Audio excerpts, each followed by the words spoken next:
Bismillahirrahmanirrahim. Dear students, Assalamu alaikum. This is Dr. Numan Askar, Subject Specialist Biology, Divisional Public School and College Sahiwal. मैं आप सबको divisional public school and college Sahiwal की online classes में खुशामदीद कहता हूं. आए अब हम स्टार्ट करते हैं आज का टॉपिक. चैप्टर नंबर 2 का आज का जो टॉपिक हम डिस्कस करेंगे that is structure and function of nucleic acids. तो सबसे पहले देखते हैं कि न्यूक्लिक एसिड्स क्या होते हैं. Nucleic acids are the complex substances, they are polymers of units जिसको न्यूक्लियोटाइड्स कहा जाता है. इसका मतलब जो न्यूक्लिक एसिड्स हैं वो न्यूक्लियोटाइड्स से बने हुए होते हैं.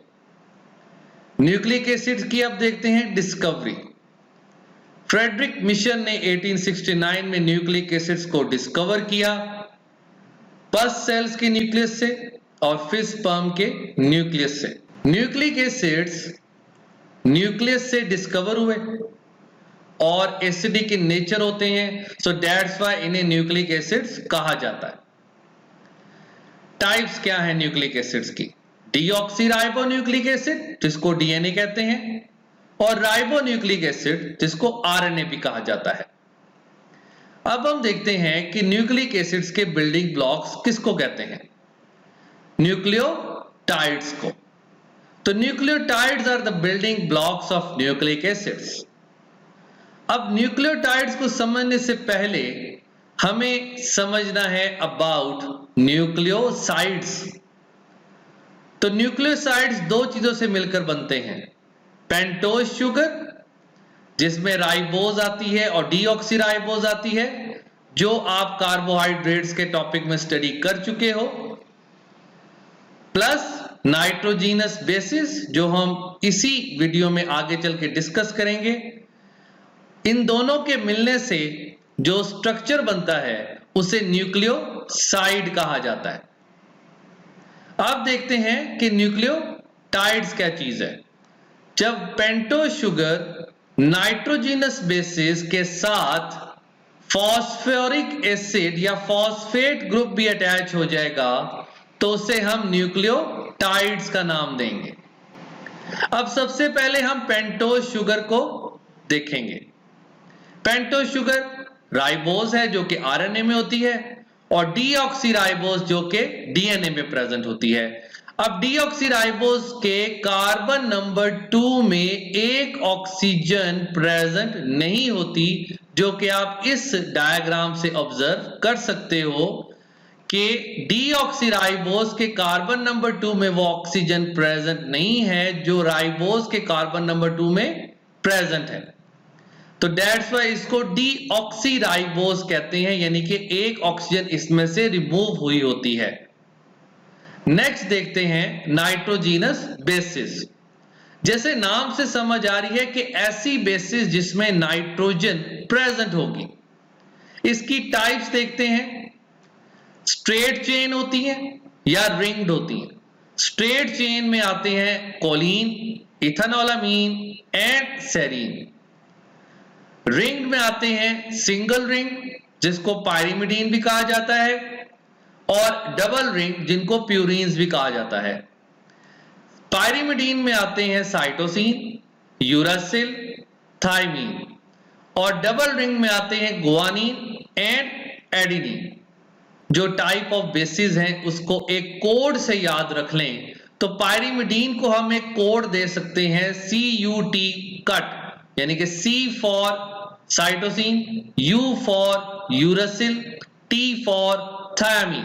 तो आपकी आसानी के लिए आपको एक कोड बता दिया ताकि आप कंफ्यूज ना हो सके.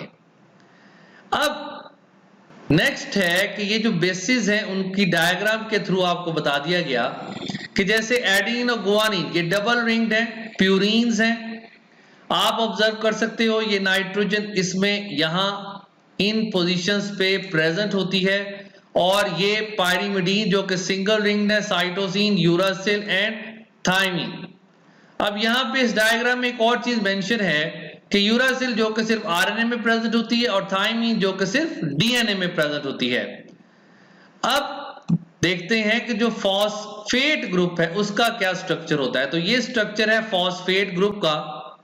तो ये जो फॉस्फेट ग्रुप और ये जो बेसिस हैं, ये पेंटोज शुगर के साथ किस तरीके से अटैच होती हैं, ये अब हम ऑब्जर्व करेंगे। तो सबसे पहले न्यूक्लियोसाइड की फॉर्मेशन कैसे होती है।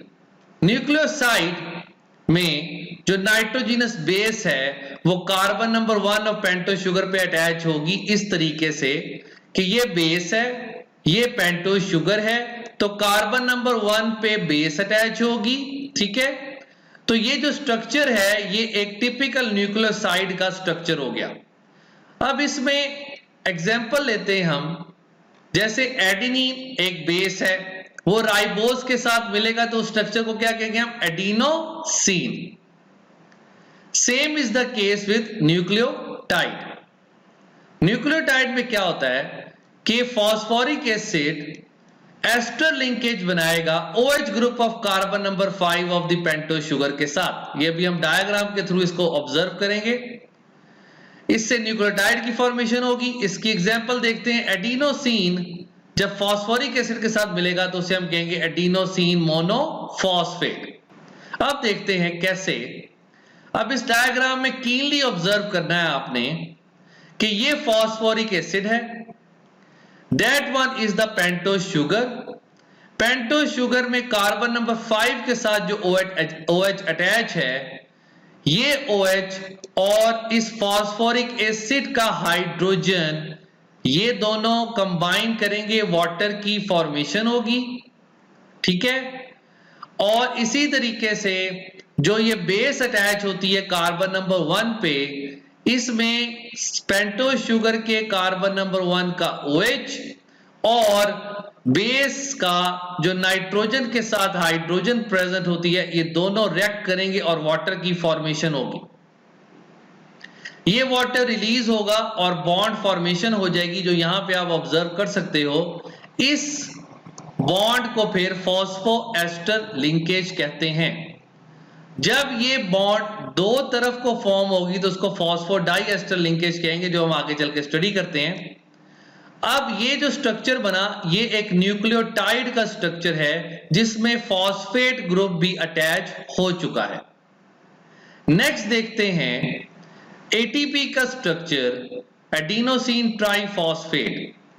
अब अगर ये बेस अटैच है कार्बन नंबर 1 पे और ये कार्बन नंबर 5 पे फॉस्फेट ग्रुप अटैच है, अगर एक फॉस्फेट ग्रुप अटैच होगा तो उसे हम मोनोफॉस्फेट कहेंगे, दो फॉस्फेट ग्रुप अटैच होंगे तो उसे हम डाइफॉस्फेट कहेंगे, और अगर 3 फॉस्फेट ग्रुप अटैच होंगे तो उसे हम ट्राइफॉस्फेट कहेंगे। तो ये बहुत इंपॉर्टेंट है एटीपी का स्ट्रक्चर, ये शॉर्ट क्वेश्चन में भी आता है, तो आपने इसको इसी तरीके से याद कर लेना है। नेक्स्ट देखते हैं फॉस्फोडाइएस्टर लिंकेज कैसे बनती है। अब ये जो न्यूक्लियोटाइड्स होते हैं ना, ये एक दूसरे के साथ जब अटैच होते हैं, जब दो न्यूक्लियोटाइड या दो से ज्यादा न्यूक्लियोटाइड एक दूसरे के साथ अटैच होंगे तो फॉस्फोडाइएस्टर लिंकेज बनेगी, और उस पूरी चेन को हम पॉलीन्यूक्लियोटाइड चेन कहते हैं। ये है पॉलीन्यूक्लियोटाइड चेन, जिसमें आप ऑब्जर्व कर सकते हो कि ये एक पेंटोज शुगर है, that one is second, that one third, that one is fourth. अब इसमें ये फॉस्फेट ग्रुप अटैच जो कि फ्री है। इस पेंटोज शुगर को देखें तो ये फॉस्फेट ग्रुप अटैच, उसके साथ पेंटोज शुगर का कार्बन नंबर 3 भी अटैच हो जाता है, तो इसको हम फॉस्फोडाइएस्टर लिंकेज कहते हैं। अब इसको इस तरीके से भी अंडरस्टैंड करते हैं कि अगर दो न्यूक्लियोटाइड्स हों तो उसे डाई न्यूक्लियोटाइड्स कहेंगे। जैसे ये एग्जांपल है आपके सामने, एक निकोटिनामाइड एडेनिन डाई न्यूक्लियोटाइड, जो कि एक कोएंजाइम है और वेरियस मेटाबॉलिक रिएक्शंस में अपना रोल प्ले करता है। ये निकोटिनामाइड जो है, दैट इज ए विटामिन जो यहां पे अटैच है और इस राइबोज के साथ, ठीक है। अब ये फॉस्फेट ग्रुप अटैच है एक दूसरे के साथ, ये the whole one is the adenosine, और ये है निकोटिनामाइड जो कि इस राइबोज के साथ अटैच हुआ हुआ है। तो ये स्ट्रक्चर बना निकोटिनामाइड एडेनिन डाई न्यूक्लियोटाइड यानी कि जिसमें 2 न्यूक्लियोटाइड प्रेजेंट होंगे। नेक्स्ट देखते हैं अबाउट डीएनए, डीऑक्सीराइबोन्यूक्लिक एसिड। तो सबसे पहले डीऑक्सीराइबोन्यूक्लिक एसिड्स क्या होते हैं? हेरिडिटरी मटेरियल हैं जो कंट्रोल करते हैं properties and potential activities of the cell.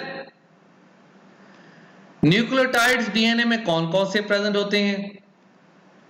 D adenosine monophosphate, D guanosine monophosphate, D cytidine monophosphate, D thymidine monophosphate.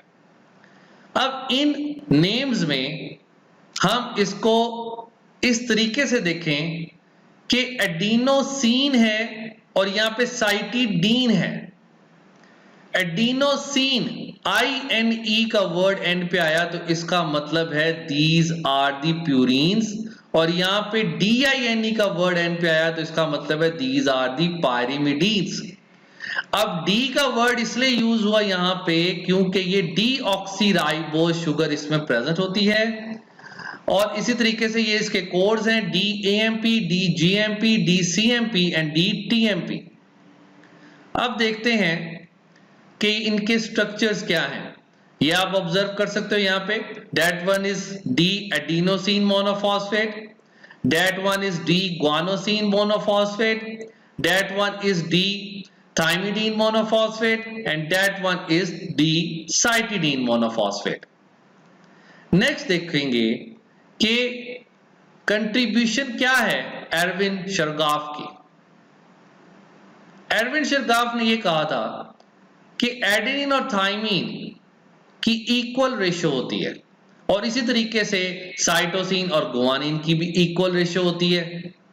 अब आपकी बुक में एक टेबल दिया गया है जिसमें आप कीनली ऑब्जर्व कर सकते हो कि अगर ये मैन के अंदर एडेनिन 30.9 है तो थाइमिन 29.4 है, so they are almost equal in ratio. इसी तरीके से शीप में 29.3 एडेनिन है तो थाइमिन 28.3 है। वीट के अंदर अगर हम गुआनिन को ऑब्जर्व करें 22.7 तो साइटोसिन इज 22.8। यीस्ट के अंदर अगर हम गुआनिन को ऑब्जर्व करें 18.7 तो cytosine 17.1। Next is the contribution of Maurice Wilkins and Rosalind Franklin. इन्होंने एक्सरे डिफ्रैक्शन एनालिसिस दिया था और जिसके बाद ये फाइंड आउट किया था कि जो डीएनए है उसका जो स्ट्रक्चर है वो डबल हेलिकल स्ट्रक्चर होता है। So after the discovery of these Maurice Wilkin, Rosalind Franklin, Watson and Crick ने एक मॉडल दिया डीएनए का जिसको स्केल मॉडल ऑफ डीएनए कहते हैं। According to them DNA 2 polynucleotide chains या स्ट्रैंड से बना होता है। ये जैसे आप ऑब्जर्व कर सकते हो कि एक चेन ये है and the second one is this one. ठीक हो गया। अब यहां पे आपको ये जो स्ट्रैंड है, एक स्ट्रैंड नजर आ रहा है 5 बार और 3 बार, और दूसरे स्ट्रैंड पे लेबल नजर आ रहा है आपको 3 बार एंड 5 बार। 5 बार मींस कि यहां पे फॉस्फेट एंड फ्री है। 3 बार मींस कि यहां पे पेंटोज का जो कार्बन नंबर 3 है वो फ्री है। अब एक जो स्ट्रैंड है वो 5 बार और 3 बार है, और दूसरा जो स्ट्रैंड है वो 3 बार एंड 5 बार है। तो इसका मतलब कि ये दोनों एंटी पैरेलल भी होते हैं। तो 2 strands are coiled around each other in the form of double helix, और ये 2 strands हैं ये एंटी पैरेलल भी होते हैं जैसे कि डिस्कस किया हमने। अब ये जो दोनों strands हैं इन दोनों के दरमियान में जो बॉन्ड्स होंगी उसे हम हाइड्रोजन बॉन्ड्स कहेंगे। एडेनिन हमेशा थाइमिन के ऑपोजिट होता है और गुआनिन हमेशा साइटोसिन के ऑपोजिट होता है। एडेनिन और थाइमिन के दरमियान में 2 हाइड्रोजन बॉन्ड्स प्रेजेंट होती हैं जैसा कि डायग्राम में आपको नजर आ रहा है, और साइटोसिन और गुआनिन के दरमियान में 3 हाइड्रोजन बॉन्ड्स प्रेजेंट होती हैं। डबल हेलिकल स्ट्रक्चर के एक टर्न में 10 बेस पेयर्स प्रेजेंट होते हैं, और एक टर्न का जो हम मेजरमेंट लेते हैं that is about 34 angstrom unit. So next देखते हैं the amount of DNA that are present in different species amount जो होती है डीएनए की वो फिक्स होती है पर्टिकुलर स्पीशीज में, as it depends upon the number of chromosomes. So amount of DNA germ cells में होगी वो 1/2 होगी to that of the somatic cells. अब जर्म सेल जिसको हम सेक्स सेल्स भी कहते हैं, जैसे स्पर्म्स एंड ओवा, तो सोमैटिक सेल्स वो तमाम सेल जर्म सेल्स के अलावा होंगे, वो तमाम सेल्स जो हैं वो सोमैटिक सेल्स कहलाते हैं। अब ये आपकी बुक में दिया गया एक टेबल है जिसमें आप ऑब्जर्व कर सकते हो कि रेड ब्लड सेल चिकन में 2.3 है और क्रैब में, दैट इज अ फिश, उसमें 3.3 होते हैं। तो इस तरीके से डिफरेंट सेल्स और उसमें जो डीएनए की अमाउंट जो है वो मेंशन की गई है, जो आपने याद करनी है अपने एमसीक्यू पॉइंट ऑफ व्यू से। नेक्स्ट देखते हैं information in the DNA. All the information for the structure and functioning of a cell is stored in DNA. DNA में स्टोर होती तमाम इंफॉर्मेशन। तो इसकी example, in the chromosome of E. coli there are about 5 million bases and the information in those bases is divided into units of several hundred bases each. तो बहुत सारी basis मिलती है तो एक इंफॉर्मेशन बनती है और इस यूनिट को हम जीन कहते हैं, जो कि यूनिट ऑफ बायोलॉजिकल इनहेरिटेंस भी कहलाता है। अब ई कोलाई के जीनोम में 46,39,221 बेस पेयर्स होते हैं, जो कि कोड करते हैं फॉर एटलीस्ट 4,288 प्रोटीन्स। ये एमसीक्यू पॉइंट ऑफ व्यू से बहुत जरूरी है। हीमोफिलस इन्फ्लुएंजा ये फर्स्ट माइक्रोब था जिसका जीनोम सबसे पहले सीक्वेंस्ड किया गया और जिसको पब्लिश किया गया 28 जुलाई 1995। That is again important for the MCQ. Complete sequence का मतलब ये कि तरतीब इसमें फाइंड आउट की गई कि कौन सी बेसिस किस सीक्वेंस में प्रेजेंट होती हैं। तो हीमोफिलस इन्फ्लुएंजा जो कि एक बैक्टीरियम है उसमें सबसे पहले इसको फाइंड आउट किया गया था। अब हम आपके नॉलेज को चेक करेंगे। All are single ring nitrogenous bases except options are cytosine, adenine, thymine, uracil. सोचें, इसी वीडियो में हमने इसको बहुत अच्छे तरीके से स्टडी किया है। तो अब यहां पे जो अक्सर कंफ्यूजन होती है इस तरह के एमसीक्यूज में कि यहां पे पूछा कि all are single ring nitrogenous bases except, इसका मतलब अब आपने इस एमसीक्यू में फाइंड आउट करना है डबल रिंग स्ट्रक्चर। तो इनमें से डबल रिंग स्ट्रक्चर कौन सा है? साइटोसिन सिंगल रिंग्ड है, एडेनिन डबल रिंग्ड है, थाइमीन भी सिंगल रिंग्ड है और यूरासिल भी सिंगल रिंग्ड है। सो the answer is adenine. Next देखते हैं। A piece of DNA was analyzed and 15% of its nucleotides were adenine. इस तरह के क्वेश्चन एंट्रेंस टेस्ट में बहुत बार आ चुके हैं। हमने इसमें अब परसेंटेज फाइंड आउट करनी यूरासिल की। तो कुछ याद करें, हमने एक पॉइंट डिस्कस किया था। अब ऑप्शंस हैं 0%, 15%, 30%, 35%। अब यहां पे ऑब्जर्व करना है कि ये पूछ किसके बारे में रहा है। ये डीएनए के बारे में पूछा जा रहा है कि डीएनए के पीस को एनालाइज किया। तो हम ये अच्छे तरीके से इस वीडियो में स्टडी कर चुके हैं कि डीएनए में यूरासिल प्रेजेंट नहीं होता। So the answer is 0%। Next, a nucleotide consist of options are nitrogenous base like choline, purine plus pyrimidine base plus sugar plus phosphorus, purine और pyrimidine base plus sugar plus phosphorus, purine और pyrimidine base plus phosphorus। तो जरा सा recap करें अपने mind में तो आपको ये याद आएगा कि न्यूक्लियोटाइड 3 चीजों से मिलकर बनता है: pentose sugar, nitrogenous base and phosphoric acid या फॉस्फेट ग्रुप। तो इन ऑप्शन में से कौन सी ऑप्शन सही है? तो चार्ली, प्यूरीन या पायरिमिडीन बेस होगी, शुगर होगी और फॉस्फोरस होगा। सो आज के लिए इतना ही। इंशाल्लाह नेक्स्ट टॉपिक के लिए जल्द मुलाकात होगी। तब तक के लिए thank you very much and Allah Hafiz.